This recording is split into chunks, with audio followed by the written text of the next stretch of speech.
Hello there, Dr. Lepora here. Hope that you are safe and well.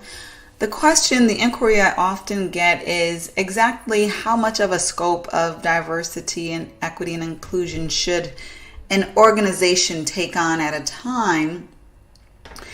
And let me just point out, diversity, equity, and inclusion are all three very distinct concepts within themselves, related, complementing each other, but different.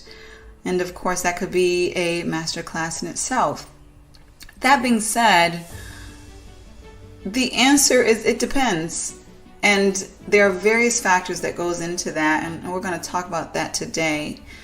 So again, we want to often ask ourselves, can we even boil the ocean of diversity, equity, and inclusion?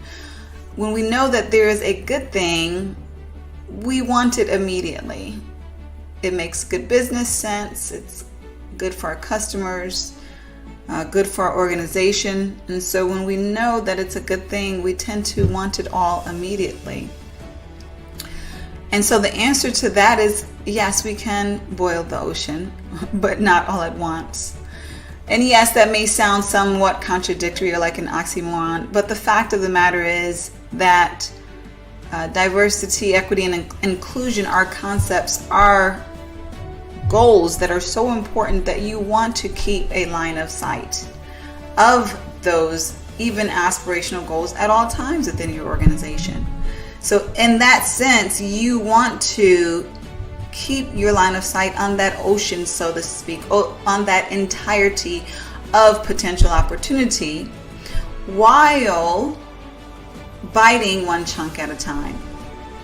And that one chunk at a time is going to depend on your organization, and we're going to get into the factors that influence the chunks, so to speak, that your organization will take at a time. But nonetheless, regardless of your organization, you should be taking a methodological approach to getting to that inspirational D&I utopia, if you will. So what we've seen in the past with D&I is sort of this one blast, one and done effort. If you're good, quote unquote, you may do that one blast once a year or twice a year, and that has tended to look like a simple training class or a sensitivity session, or things of that nature. But what we have been realizing, many of us before, but what the world is now realizing, is that the diversity, equity, and inclusion issues that exist, at least within the country of the United States, and I know it exists many other places, but I'm going to speak specifically of the U.S., knowing that more intimately, that these are very systemic issues, very deeply ingrained issues that require systemic solutions, holistic solutions that address not just the topical skill set of people, but the practices, the institutions themselves, the policies, the culture, representation, a holistic effort. If you truly want to transform to be a healthy D&I organization, and that if is obviously there because we always have that choice. So now what you see is specifically an organization diversity, equity, and inclusion maturity model, and this shows pretty much a journey that you would take as an organization to get to that sustained level, what I call D&I utopia, so to speak. Let me qualify by saying there are very few organizations at that sustained level. Do I say that to discourage you from aiming at it? Absolutely not. I believe that every organization should be aiming there. But I say it in a sense of showing how much work every organization truly has to do to make a systemic transformative difference. While not reading this in entirety, you can look at it, obviously yourself at your own leisure. The theme that you will see here is an organization graduating from a basic level, a level that is purely reactive, that is solely concerned with DE and or I for reasons of compliance, legality, lack of liability. That's your, basement, if you will, rock bottom level of D&I within an organization. And then you can go all the way to the sustained level, the most graduated level. And at that level, quite frankly, it's not about external effort, as you will see more so within these medium areas of awareness, appreciate, and integrate. Once you get to the sustained level, your organization is DE&I. It is ingrained in the culture. It is institutionalized. So it's not about it being this separate entity. If you were to change the D&I within your organization, you would change the culture. If you were to lose D&I, you would lose some of your organization's culture. That's what that sustained level looks like. And in between there, it's really a focus of going from, appreciating the importance of D&I, valuing it, to hiring other people on the outside to help you to do it, to aiming to do it inside, to holding people accountable for it, and then ultimately getting to that sustained point of it being institutionalized and a significant part of who your organization is, what your organization is. So in any transformational effort, and we're specifically speaking to organization diversity, equity, and inclusion right now, what you will see is steps that should be taken, methodological steps that should be taken in order to successfully transform in the way that your organization desires to, because every organization is different. So what I would argue is there are some essential steps that you need to take in order to do it right. So first and foremost, there needs to be a burning platform. And what does burning platform mean? That basically means there's either a danger to not changing, the house is on fire, so to speak, or it's a danger of what you will miss out on if you do not transform with this diversity, equity, and inclusion. Every organization that takes on the endeavor of transforming their diversity, equity, and inclusion emphasis within their organization may have different burning platforms. Some may be similar, some may be different. For some organizations, it may be an issue of liabilities. They're tired of, facing legal liabilities connected to discrimination, things of that nature. Other organizations, it may be a lack of ability to recruit good candidates. So that may be their reason. Another organization's burning platform may be more positive. It may be because they strive to be an organization that provides the best for their customers. An organization that provides a diverse, collaborative, innovative, integral part within the organization, and that may be their burning platform. The reasons, also known as the burning platform, the strong reasons, if you will vary. Another essential component is for your organization to have a vision that is strong, closely tied to what you want to seek. And this includes the goals, of course, the goals that are tied to your vision, which is also equally important. So what does that look like? From a vision perspective, it's about the appropriate communication, from the perspective of, is it simple and is it well focused so that someone can easily understand what you are attempting to attain? In accord with that, is it communicable? Meaning that you can communicate it in a way where people understand. Is it imaginable? This begs the question, obviously this is subjective, but for your organization, can people imagine this vision actually happening? Or is your culture so far from that vision that they can't even imagine your organization getting there?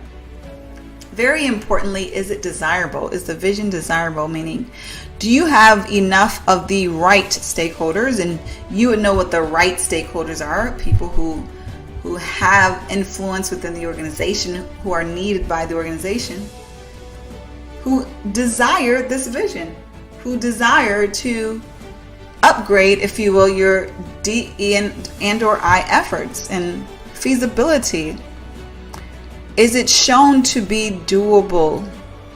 Is it shown to be a feasible response? Meaning, when you compare it to other alternatives, does it make sense? Have you done your due diligence regarding how it's actually going to happen?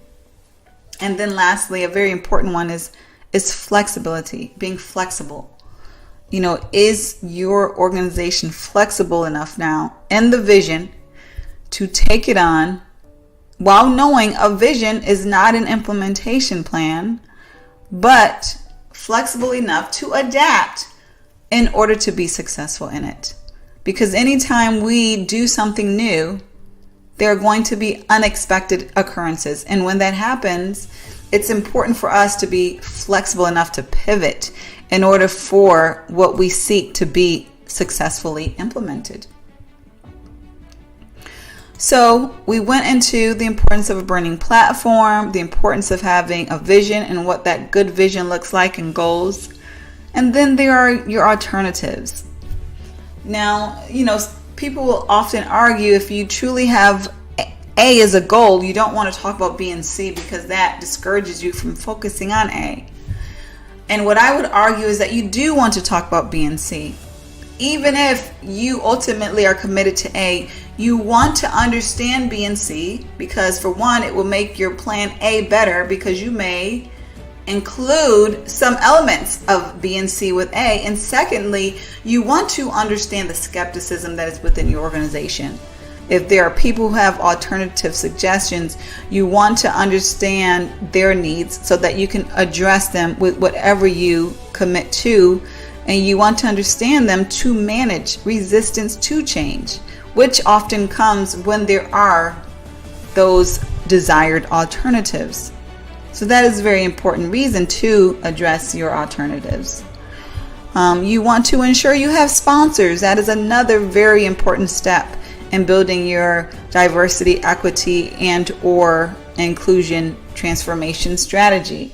Sponsors are those individuals who do just that. They sponsor the effort. That is, they have enough power and resources to make the effort happen. The effort may not happen without those sponsors. Those sponsors are often most likely the top leaders of the organization. They are the ones who, when they grab the microphone, people will listen to, and they also the ones who tend to have the purse strings. So whether it's the CFO or the director or the CEO, it's obviously the most desired. These are very important sponsors to have, because while we often love to cheerlead and desire that whole change from the middle up, and it does happen, when we work with transformational change, we know that typically change is not successful without those top level sponsors. And then importantly, in accord with that, very related to that, we want to ensure that we understand the investment level of our transformation.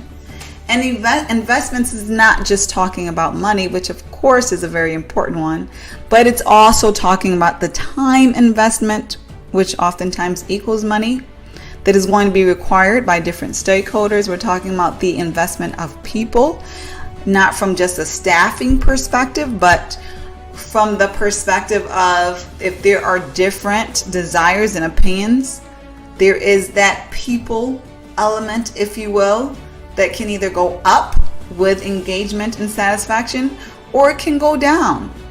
Now, what is well known with most transformational changes is that our people engagement, our people satisfaction oftentimes go down before it goes up. Now, why is that? It's because oftentimes there is anxiety related to change. We want to resist it because it is unknown to us. So we are uncertain regarding whether or not it's going to benefit us, and it may be even a possibility that we think it may hurt us. So part of that investment for any transformation, and D&I is not an exception, is that investment, that cost, if you will, of that people factor. Now, if it is the right change, which I believe D&I is, that investment will be well invested and worth the ROI that comes. The ROI will be well worth the investment, rather. And so what you will get in the long end, that more innovation, greater collaboration, greater customer suitability is going to be worth that short run discomfort, if you will, investment that you may experience. And then, of course, there are other investments. Technology is a great example. A lot of times in this day and age, technology tends to accompany most transformations. That is because there are technologies that tend to make our lives, our work better in every area. So usually if you are administering a transformation, there is an upgrade in technology that is at least available, and then you decide whether or not it's worth making that investment. But at the bottom line, you want to ensure that you do understand the investments that will be required for the level of the vision that you are aspiring to and that your organization is aspiring to. Very similar to the sponsors, you want to ensure that you are choosing the appropriate team strategically to work toward this transformational effort for diversity, equity, and or inclusion.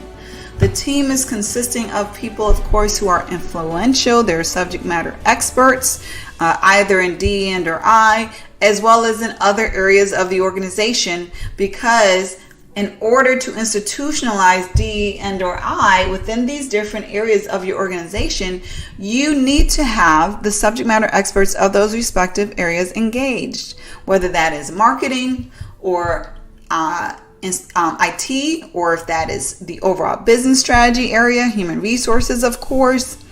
All these areas need to be integrated within D&I, and so they need to be very well involved. And now a very important and big piece of the strategy is the cultural approach. And of course, that is covering quite a few things. So when you look at the cultural approach, specifically, we're talking about various elements, various decisions that need to be made.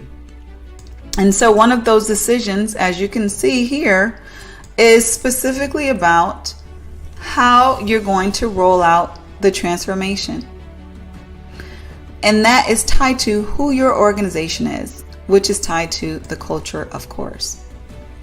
So one is your organization highly centralized, where everything is decided upon and rolled out at the center, or is it highly decentralized? Whereas all of these different areas, perhaps you have different offices around the world, different continents. And if it's a highly decentralized organization, that means there's a lot of power in these different locations, if you will.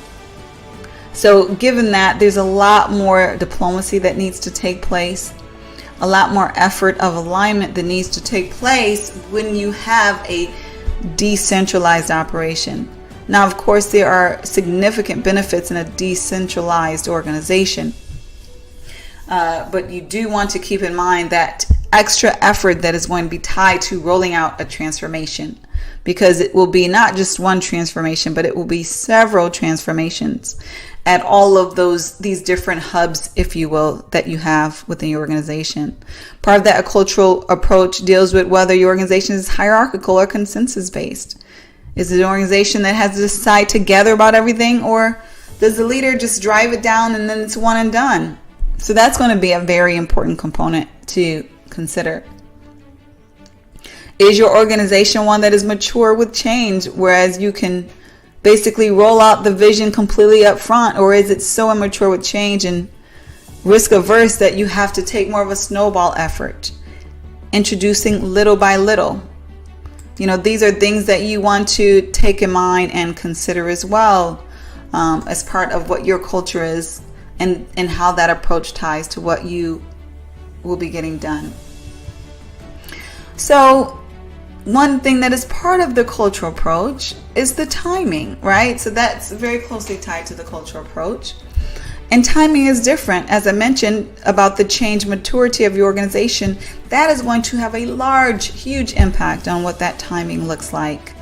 Whether it's an incremental or radical change, as I mentioned, or is it something even that you're ready to do now immediately, or are there certain prerequisites your organizations have to do culturally in order to implement later? Is this going to be a slow implementation because your organization needs to build the capacity up, or the skills, or the resources, or it's just not used to fast change culturally? Or is it going to be a fast change, one where your organization is ready to pivot, they are nimble, and they have great capacity and resources and a high level of change maturity? Is it going to be a transformation that is flexible, whereas you're learning as you go and you admit, that you're not necessarily 100% sure how this vision is going to be implemented? Or is it one that is more inflexible, whereas leadership is staunch on specific things happening and definitely not open to varying from that? And lastly, as far as timing, what is your organization's tolerance for individual transitioning? This is very important because you have organizations that are like night and day from each other. And even within organizations, while you have shared cultures, you still have a great diversity of individuals within an organization. And they transition differently. They progress differently. They learn differently. They adjust differently. And so your organization has to decide what is going to be your tolerance for individual transitioning. If there's an individual who is stuck in his or her own ways, what is your tolerance or patience level for those types of individuals? These are elements that need to be decided. And then lastly, you want to make sure that whatever assumptions that do exist up front are shared in a transparent way. And this will help to prevent confusion, reduce the level of confusion. It will help also to be prepared for what obstacles or challenges may happen through the transformation toward more diversity, equity, and inclusion. Certain examples of assumptions include: will your business model change? Will your systems, technology change? Will the processes change? Will your departments be reorganized? Or will your workforce need to be augmented because you don't have the right skill sets inside? How will your employees need to be trained? What are the dollar limits? We may say, oh, we absolutely want this to happen. We're absolutely behind it. But we need to know, well, how much money are we truly willing to commit? And similar to that, how much time are we truly willing to commit to this effort? These types of assumptions, if they exist, they need to be well communicated, well aligned, so that people can work together in a healthy, collaborative way. So these are very important components that go into a healthy transformation for diversity, equity, and inclusion. Again, achieving holistic DE&I is a transformational shift. It's not a lightweight move. It's definitely not just a training class or a session. And it's something that you want to do in a very methodical, rigorous way so that it can make a truly important and beneficial impact for your organizations. If you do have any questions regarding this topic, feel free to email me, and I will provide some answers for that. If you have found this masterclass helpful, please do share it with others, and have a phenomenal day.